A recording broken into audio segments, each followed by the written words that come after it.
My guests today are Bill Vida, the Interior Department's Chief Information Officer, and Jack Donnelly, the Interior Department's Chief Information Security Officer. Bill, Jack, welcome to the program. Thank you very kindly. Yeah, thank you. We're talking a lot about the idea of modernization. I think that's been one of those topics that we can never get away from in a good way because it's always going on. And Bill, first of all, appreciate you coming on the show. It's been a few years since you and I first talked back in your education days and back at some of the other jobs you've had across government. So it's good to catch back up with you. But as the CIO at the Interior Department, there's a lot going on. So let's just start. Network cloud adoption strategy. Give me some insights into what it looks like at Interior. Yeah, well, thank you for asking, and it's great to be back and chatting with you again. We are absolutely at the department moving towards a strategy of becoming a completely cloud-centric organization.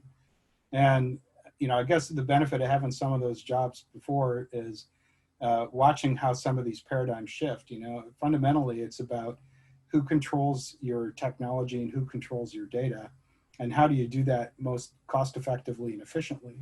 And there's not really one answer that fits all the different situations that you run into at a department, but we're definitely on the path. We're moving from having completely 100% of our assets on the floor in the department to as far as we can push that with our cloud partners and providers, and we're making good progress.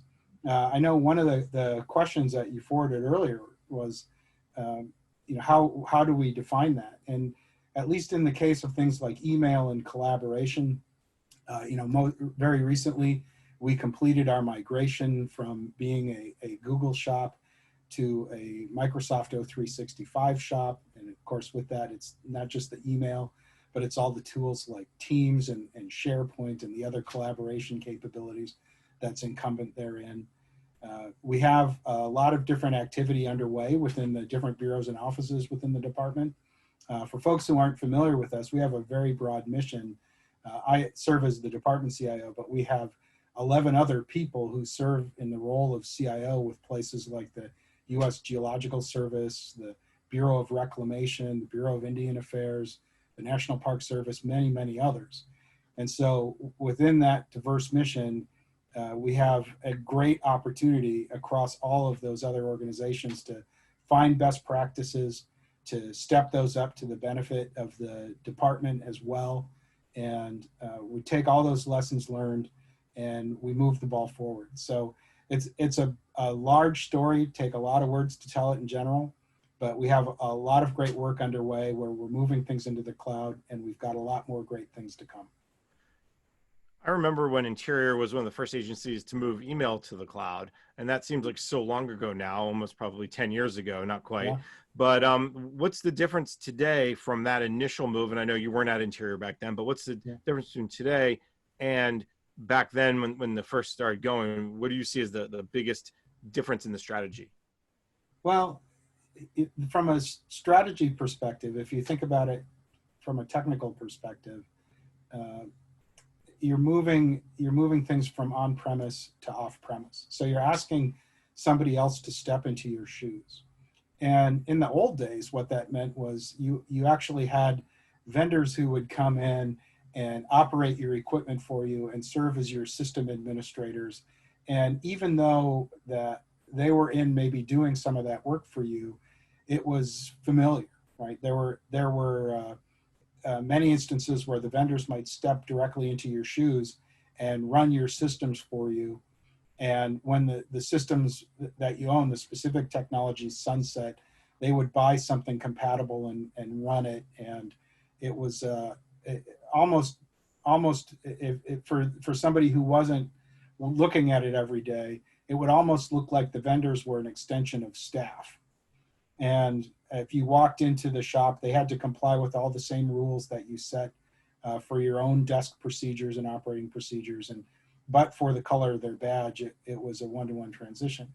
With something like what's going on in the cloud, a lot of that gets stripped away. Of course, they have to meet the contract compliance requirements and all the language. And of course, they have to meet all the federal security requirements. But as a service, we care more about availability than the specifics about how those clouds are managed. And so once they jump through all the hoops that are associated with security and all the compliance and oversight and contractor reporting requirements, how they actually do that work is less interesting to us now.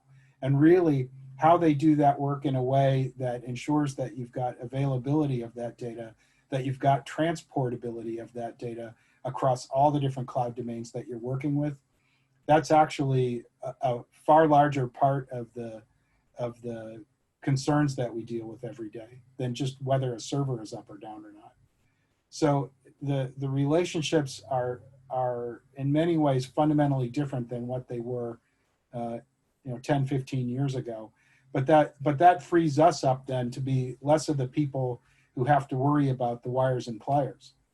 What that allows us to do is really focus on the value add that we're getting out of that operation and how we can use that to better serve the American public. I want to bring Jack into the discussion as the Chief Information Security Officer. A lot of times CISOs begin the discussion around cloud with, well, maybe, let me see what it looks like. I want to trust and verify at the same time. So give me a sense of how you're looking at this modernization effort and with a security lens. Yeah, thank you very much. I appreciate the question. Yeah, we, as part of the department, have taken a more active role in terms of migrating to the cloud. It's clear that we have a hybrid approach with on-premise and off-premise, and our steady state solutions aren't going to work for us over the decades, right? The technology is too hard to maintain, it's too expensive, and security has a similar stance where we realize that operating on-premise in terms of personnel and in terms of equipment is not viable for us over the long term. So as we go from completely on-premise to hybrid environment to eventually an all cloud type of solution, we're taking a look at some of the key areas on where that might happen. For example, a managed security service where all of security operations is done externally or primarily through contractors, as long as they're working to timeframes, incident response, incident handling, malware analysis, advanced threat analytics, and they're meeting those requirements, that's going to be extension of the security office. That's also true of the infrastructure we had. When the cloud implementations were new, there wasn't a one-to-one relationship of the security features that would be in NIST 853. And as we see that advancement of solutions over the course of time, we realize that the services that we're able to offer internally are more diverse and cheaper from a cloud perspective in certain aspects. So not only do we have one solution or two solutions to pick from, but we have a whole slew of infrastructure services platforms that we could turn around and select at will to provide those security services across the board. In terms of the cloud implementation, at least from an interior perspective, we have a long-term vision. When we have data in the cloud, we have infrastructure in the cloud, and security's in the cloud, what's the benefit to us? And I know where to make my investment. It's not the various endpoints that are all over the place, the many data centers that we have. I know that from a security perspective, we have a containment. It's that cloud provider where we're making all of our security investments over the long term. So the strategy is there. Now it's trying to get interior into some manageable approach and transition them into a mostly cloud solution. It won't be 100% because we have some one-offs just like everything else. But security is a thread within the overall migration to the cloud, and we have our part. When you look at this migration and you look at the moves you're making, and I think you bring up a really interesting point about NIST 853, and initially, well, we didn't check out all the boxes, and now it's less about checking those boxes and more about the risk management approach that we hear time and again. Is there a top concern? Is there a challenge you see from a security perspective when it comes to cloud and I'll broaden it to say network modernization? I think when we're talking about commoditized services and commoditized security services in particular, there aren't any really major concerns there. For example, protecting data and the various devices that link into the cloud won't be an issue, but it's those one-offs that are really long-term challenges for us. How do you get a high-value asset, such as point of sale systems that the National Park Service would be using, or a high value asset where it's one of the largest dams in the United States and it's providing power. How do you protect that from a cloud perspective? What is our connection from our infrastructure to distributed services all the way across the United States, across multiple time zones? And then how do you get all of that IT to turn around and work together? So that's been a major challenge for us in these one-off solutions. And it's not one, it's not two, it's some high number, and it numbers into hundreds, right? When you have a lot of infrastructure to run and industrial control systems and sensor systems for all types of things. We get satellite imagery, we get seismic sensors, we get all kinds of information that we have to deal with.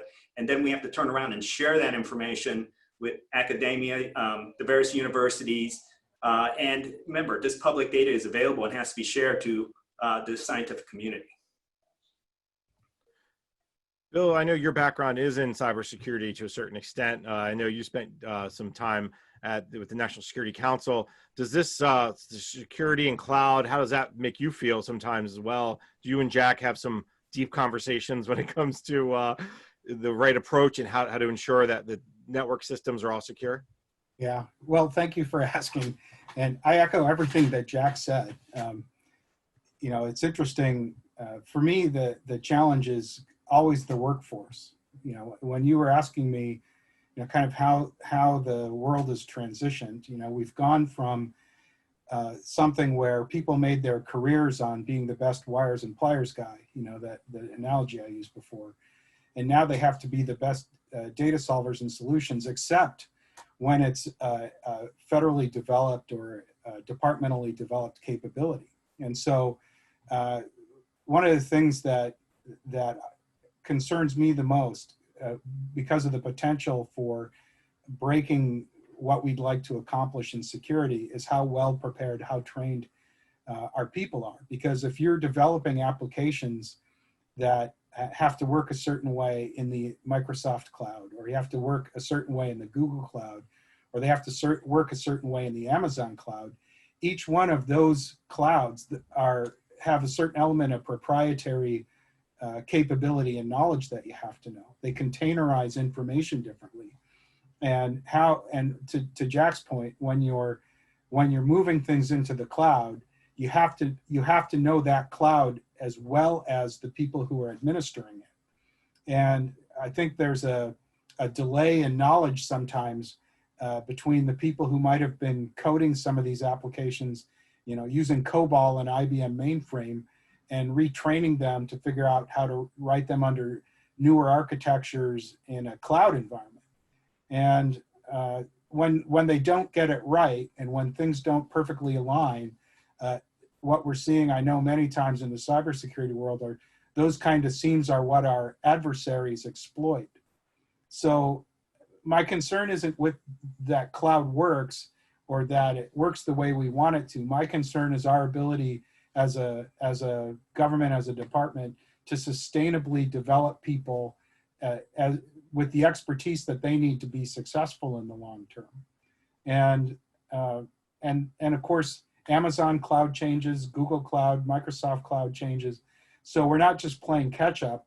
We're actually in a sprint already, trying to find those people and make sure that we're capturing those skills and capturing that expertise as we go along. So this transition of going from hybrid to completely cloud-centric in many ways is a story about people. And so that's where I'm grateful I have a great CISO like Jack on board, because he gets to worry about all of these things full time. The part that I worry about is making sure we're building a team that's going to continue to bring the success we expect. All right, that's a good place to pick it up on the next segment. Let's take a quick break. I'm Jason Miller, and you're listening to Ask the CIO, sponsored by Swish Data and Checkpoint Software Technologies on Federal News Network.